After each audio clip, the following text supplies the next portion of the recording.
Hi, this is Sonia Agarwal. I'm here for Palakattu Madhavan movie, which is a comedy plus sentiments, basically a family entertainer.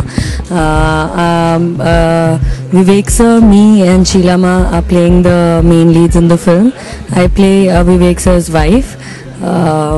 Something totally different than what I have done so far. So really looking forward to start the shoot on this project. Acting with Vivek sir, really looking forward because we've worked before but not as a couple in the movie, but it was different, and now I think it'll be really nice, it'll be really wonderful because he believes in making everyone laugh, and I think it'll be fun working with him. First meet of Palakattu Madhavan. பாலக்காட்டு Madhavan Bhagyaraj sir நடித்த ஒரு மிக ஃபேமஸான character. இது தமிழில் இந்த தலைப்பில் ஒரு அவுட் அண்ட் அவுட் காமெடி படம் ஒன்று எடுக்கிறாங்க. விவேக், சோனியா அகர்வால் அவர்கள், ஷீலா அம்மா அவர்கள், நான் இன்னும் ஆர்டிஸ்ட் யாருன்றதெல்லாம் தேர்வு நடைபெற்றுக்கிட்டு இருக்கு. நிச்சயமாக இந்த படம் வெற்றி படமாக ஆக வேண்டும். கடல் கடந்து மலேசியாவிலும் இந்த படத்தை வெற்றி படமாக்கணும்னு உங்கள் எல்லாரையும் கேட்டுக்கிறேன். நன்றி, வணக்கம். பாலக்காட்டு மாதவன் படத்திற்கும் இது ஒரு லாபகரமான ஆரம்பம் நான் நினைக்கிறேன்.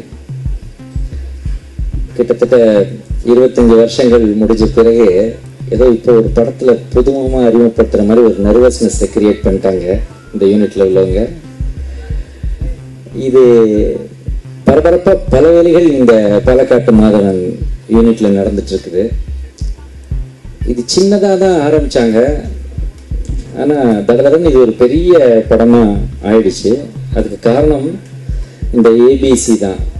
அந்த அஜ்மலும் பஷீரும் சந்திரமோகனும் இந்த ப்ராடக்ட் மேல காட்டுற interest, it's not a mere interest, இது ஒரு பேஷன். இதுக்காக வந்திருக்கிற பத்திரிகை நண்பர்களுக்கும், புகைப்பட கலைஞர்களுக்கும், இணையதள நண்பர்களுக்கும், ஊடகத்தை சார்ந்த அனைத்து நண்பர்களுக்கும் நான் என்னுடைய மாலை வணக்கங்களை கூறிக்கிட்டு ஒரு விஷயம் சொல்ல விரும்புகிறேன். பொதுவாக எனக்கு எப்பவும் ஜோடி தேனி குஞ்சராம்பா, அவங்க டிக்கெட் வாங்கி போயிட்டாங்க. பரவமுனி அம்மா, இல்லாட்டி பல்லு இல்லாத ஒரு பாட்டி ஒன்று இருக்கும், அடிக்கடி என் காம்பினேஷனில் வரும். இதுதான் எனக்கு பொதுவாக ஜோடியாக அமையும். இந்த பாலக்காட்டு மாதவன் படத்தில் யாருன்னு கேட்டேன், ஷீலா அம்மான்னாங்க. ஓஹோ, அவங்க தான் நம்ம ஜோடி போல இருக்கு அப்படின்னு முதல்ல நினச்சேன். ஏன்னா அவங்கள மாதிரி ஒரு ஆர்டிஸ்டோட கூட சேர்ந்து நடிக்கிறது ஒரு பெரிய கௌரவம். ஒரு மலையாளத்திலும் சரி தமிழ்லையும் சரி அவங்க மிகப்பெரிய சர்வீஸ் ரெக்கார்டு உள்ள மிகப்பெரிய நடிகை. ஸோ அவங்க தான் நமக்கு ஜோடி போல இருக்கு. பரவாயில்லையே, பறவை முனியம்மா தேனி குஞ்சராம்பா ஒரு ஸ்டெப் அப் ஆகி அப்கிரேட் ஆகியிருக்கிறேன் நான் அப்படின்னு நினைச்சேன். அப்புறம் சொன்னாங்க, சார் படத்துல சோனியா அகர்வாலும் இருக்கிறாங்க அப்படின்னாங்க. அவங்க என்ன கேரக்டர் பண்றாங்கன்னு கேட்டேன். சார் அவங்க தான் சார் உங்க ஜோடினாங்க. இந்த மேட்ரு சோனியா அகர்வாலுக்கு தெரியுமா? ஏன்னா காமெடியன்ஸ் கூட ஹீரோயின்ஸ் சேர்ந்து நடிக்க ரொம்ப யோசிப்பாங்க. அது அவங்க மேல தப்பு இல்லை, இன்னைக்கு இருக்கிற ட்ரெண்ட்னால அவங்க பயப்படுறாங்க. பட் ஒரு சக்சஸ் கொடுத்தா, if you give a success then the trend changes. அப்புறம் எப்படி ஒத்துக்கிட்டாங்க? How Sonia Agarwal said okay for this. இப்போ சொன்னாங்க, she listen to the story sir and she said yes. அப்போ உண்மையான கதாநாயகன் நான் இல்லை, கதை.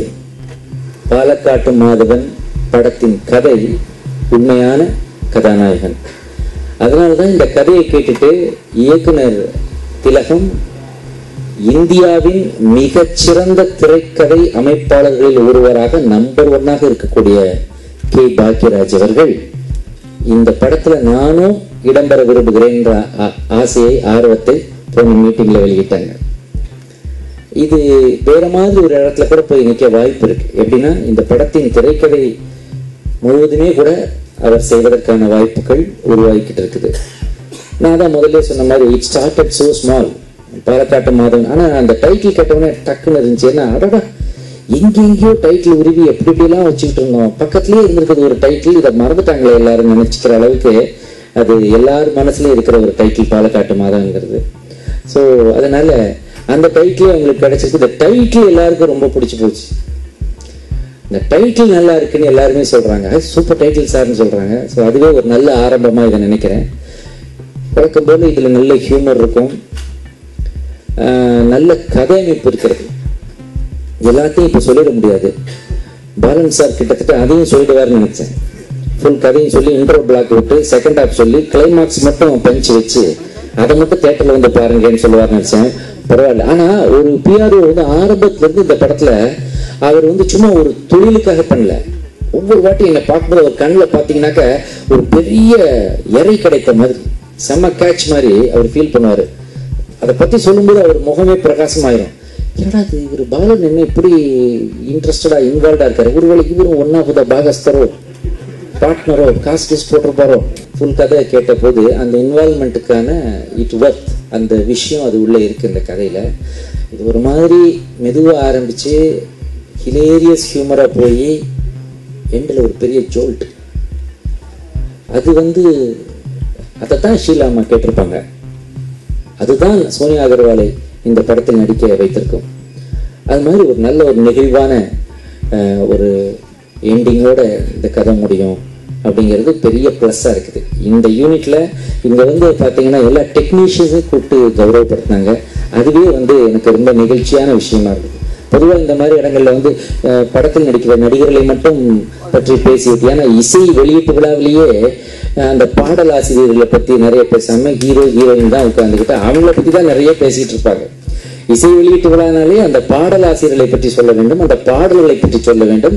அந்த படத்துல எத்தனை பாட்டு இருக்கோ அது ஒரு சின்னதா ஒரு பேம்ப்ளெட் போட்டு எல்லார் கையிலையும் கொடுத்தா they can go through the lines, அந்த லிரிக்ஸ்குள்ள போவாங்க அவங்க. அப்போ இது இப்படி எழுதியிருக்கீங்களேன்னு நாளைக்கு பத்திரிகையாளர்கள் அது சம்பந்தமா கேள்வி கேட்பதற்கும் வசதியாக இருக்கும். ஆனா அதை நம்ம செய்யறதே இல்லை. அது என்னமோ தெரியல, நம்ம படத்தில் நடிப்பவர்களை வைத்து அப்புறம் சின்னதா பேசிட்டு மியூசிக் டைரக்டரை பத்தி கொஞ்சம் சொல்லிட்டு விட்டுருவோம். ஆனா இதுல வந்து இந்த படம் வந்து இது ஜஸ்ட் ஒரு அறிமுக விழாவாக, பாலக்காட்டு மாதவன் குடும்பத்தின் விழாவாக சொல்லிதான் அவங்க ஏற்பாடு பண்ணியிருக்காங்க. ஆனா அதுக்குள்ள பாத்தீங்கன்னாக்க இந்த ஒரு ப்ரொடியூசர் இருக்காரு, is a bundle of surprises. எந்த நேரத்துல என்ன பண்ணுவாருன்னு தெரியாது. திடீர்னு ஒரு நாள் அன்னைக்கு ஆபீஸ்க்கு வரணும் சார், உங்களை பார்க்கணுங்கிறாரு. வாங்க சார். ஒன்று சும்மா தான் சார், உங்களை ஹக் பண்ணணும்னு ஆசையா இருக்கு, கொஞ்சம் கட்டி பிடிக்கணும்னு ஆசையா இருக்கா என்னைய. இன்னைக்கு இதுக்கெல்லாம ஒரு ப்ரொடியூசர் திடீர்னு வருவாரு. கட்டி பிடிச்சோன்னு பாக்கெட்டை பார்த்துக்கிட்டேன். பரவாயில்ல, அங்கிருந்து தான் எனக்கு வந்துச்சு, எங்கிட்ட இருந்து அவருக்கு போகல. ஸோ என்னன்னு கேட்டா, இல்லை சார் அந்த இதெல்லாம் பார்த்தோம், உங்களுடைய இன்வால்வ்மெண்ட் பார்த்தோம், எனக்கு ரொம்ப பிடிச்சி போச்சு, நல்லா வருது சார், இந்த கதை எங்கேயோ போகுது சார், இந்த படம் எங்கேயோ போகுது சார், அதனால தான் உங்களை பார்க்கணும் போல இருந்தது சார் அப்படின்னு சொன்னார். அந்த அப்ரோச்சே ரொம்ப டிஃப்ரெண்ட்டாக இருந்தது. அதே மாதிரி இன்னைக்கு பார்த்தா திடீர்னு பார்த்தா அது பின்னே சாயந்தரம் காணும் அப்படின்னு சொன்னார். அப்புறம் அவராலே எக்ஸைட்மெண்ட் அடக்க முடியல, டக்குன்னு வந்து ஒரு கேலண்டர் காட்டினார், இன்னைக்கு கொடுக்க போகிறோம் சார் எல்லாருக்குனார். அப்புறம் வேற ஏதாவது வச்சிருக்கிறாங்க என்னன்னு எனக்கு புரியல. நிறைய சர்ப்ரைசஸ் வச்சிருக்காரு அந்த ப்ரொடியூசர். பிகாஸ் ரொம்ப இன்வால்வ் பண்ணாங்க, ஃபேமிலிலாம் வந்து உட்காந்துருக்குறாங்க இங்கே, ரொம்ப இன்வால்வ்டா இதில் இருக்காங்க. இது மொத்தமாக அந்த 3 பேரும் சேர்ந்து, அவங்க 3 பேரும் ஒரு எண்ணம் தான், அவங்க 3 பாடியாக பிரிஞ்சிருக்காங்க, அவ்வளோதான். அஜ்மலும் சரி, பஷீரும் சரி, சந்திரமோகனும் சரி, they think alike, ஒரே மாதிரி சிந்திக்கிறாங்க. ஆனால் 3 உடல்களில் இருக்கிறார்கள், அவ்வளோதான். ஸோ அப்படிலாம் வச்சு பார்க்கும்போது இது ஒரு நல்ல ஆரம்பமாக எனக்கு தெரியுது.